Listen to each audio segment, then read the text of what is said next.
The flame of revolution. Sounds pretty dramatic, right? Well, it was. Today, we're diving into one of the most explosive and important events in world history, the French Revolution. This was a moment that didn't just change a country, it completely rewrote the rules for what a nation could be. Okay, so picture this. It's the morning of July 14th, 1789. In Paris, the air is thick with tension and fear. A rumor is spreading like wildfire through the streets. The king's army is marching on the city to crush the people. So what happens? Thousands of ordinary citizens pour into the streets, not to run, but to stand and fight, forming their own militia. Now, a militia needs weapons, and they know exactly where to get them. Their target is the Bastille. This wasn't just some fortress. It was a grim, looming symbol of the king's absolute, tyrannical power. It was a hated icon of oppression. And so, the people storm it. That single act is the spark. The revolution has officially begun. But wait a second. This wasn't just some random riot. This was an explosion that had been building for decades. So the big question is, why? How does an entire nation get to the point where it's ready to tear down a system that's been in place for centuries? Well, that's exactly what we're going to unpack. We'll look at the deeply unjust society that set the stage, the massive crisis that pushed the kingdom to its breaking point, the revolutionary ideas that lit the fuse, how the rebellion finally erupted, the birth of a brand new France, and of course, its world-changing legacy. So first things first, let's look at the foundation of the conflict, this incredibly unjust society. You really have to think of 18th century France as a giant powder keg just waiting for a match. At the time, French society was called the Ancien Regime, or the Old Regime. It was basically split into three rigid social classes, known as the estates. You had the first estate, which was the clergy. The second estate was all the nobility. And the third estate, that was, quite literally, everyone else. And the inequality here is just staggering. Take a look at this. The clergy and the nobility made up less than 3% of the population, but they owned about 35% of all the land. And get this, they were exempt from paying taxes. So who paid for everything? Yep, the third estate. All 97% of them, from doctors and lawyers to peasants and workers, shouldered the entire tax burden of the nation. There was a popular saying at the time that really just hits the nail on the head. The nobleman is the spider, and the peasant is the fly. That tells you everything, doesn't it? The system wasn't just seen as unequal, it was seen as predatory. The few were literally draining the life from the many. So, on top of this deep-seated injustice, the kingdom itself was in a massive crisis. France was teetering on the edge of total collapse, thanks to crippling debt, widespread hunger, and growing desperation. Let's start with the money. France was drowning in debt. We're talking 12 billion livres. That's a staggering amount. It was the result of years of costly wars, including, ironically, helping fund the American Revolution, plus the ridiculously extravagant spending of the royal court. The national treasury was empty. At the very same time, the population was booming. It hit about 28 million people by 1789. That huge growth put immense pressure on the food supply, especially grain, which was needed to make bread, the absolute staple of the French diet. And this led to something historians call a subsistence crisis. Here's how it worked.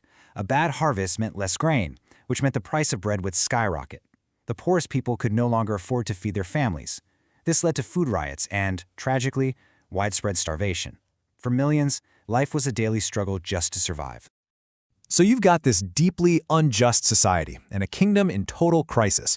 The situation was volatile. All it needed was a spark, and that spark came from powerful new ideas and a rising, educated middle class that was ready for change. This was the Age of Enlightenment, and philosophers were challenging everything. You had thinkers like John Locke questioning the whole idea that kings had a divine right to rule. Jean-Jacques Rousseau came along and argued that a government should be based on a social contract with its people. And then there was Montesquieu, who proposed separating power into three branches. Sound familiar? It should. These ideas formed the bedrock of modern democracy. They were a blueprint for a brand new world. Okay, the stage was set. New ideas were spreading, people were getting more and more desperate. An actual rebellion was no longer a question of if, but when. The people were ready to take power into their own hands. To try and solve the debt crisis, King Louis XVI finally called a meeting of the Estates General. But there was a huge problem with the rules. Under the old system, each of the three estates got just one vote.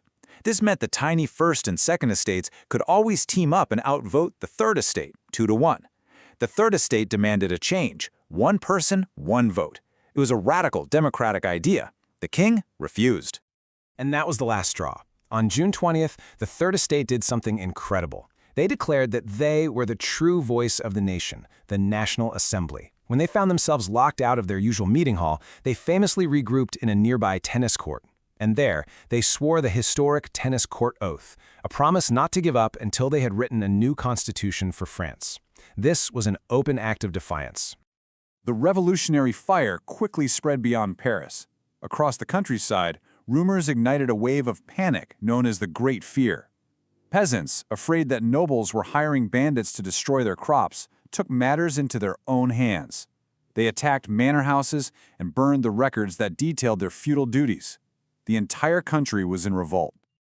As the king's authority crumbled, the National Assembly began the monumental task of building a new France from the ashes of the old.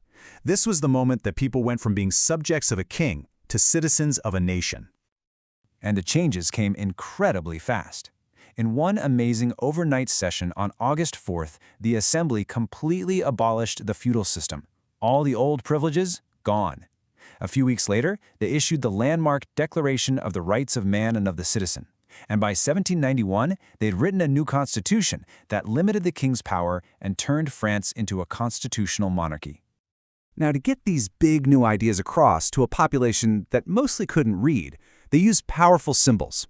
The broken chain became an instant symbol for freedom, and the bundle of rods was an old symbol they brought back to show that there's strength in unity, that one person can be broken, but together the people are unbreakable.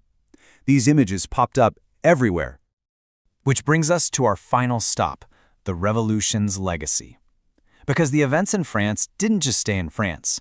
They sent shockwaves across the entire world, and honestly, we are still feeling the effects today. Liberty, equality, fraternity. Liberté, égalité, fraternité. This was the rallying cry. And these weren't just catchy slogans, they were the powerful ideals that brought down a monarchy and built a republic. More than that, they became the fundamental principles for democratic movements everywhere, inspiring people all over the globe to fight for their rights. But it's also crucial that we remember the revolution's dark side. As our source material puts it, the history of the modern world is not just a story of the flourishing of freedom. It is also a story of violence and despotism, death and destruction. The revolution spiraled into the reign of terror and years of war. It's a powerful and sobering reminder that the fight for noble ideals can be a messy, brutal, and incredibly complex business. And that, right there, is a legacy really worth thinking about.